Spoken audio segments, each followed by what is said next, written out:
This is Dr. Dennis Locks. We're going to talk today about shoulder pain, particularly about shoulder and weightlifting. We have a lot of problems with that.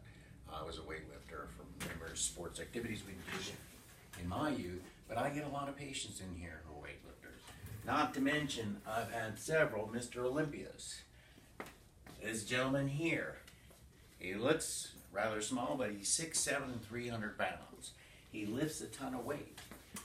One of the biggest problems is over years people abuse their shoulders from overhead presses, from bench presses particularly, and you get very tight internal rotators. The pecs are internal rotators.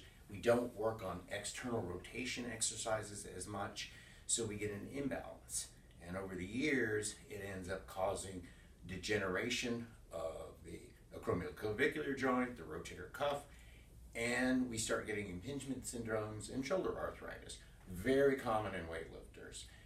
Heavy benches over the years is very difficult.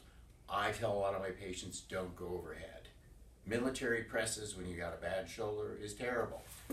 Had a world boxing champion, he's training, terrible shoulder pain, but he's still throwing overhead punches, including in the pool.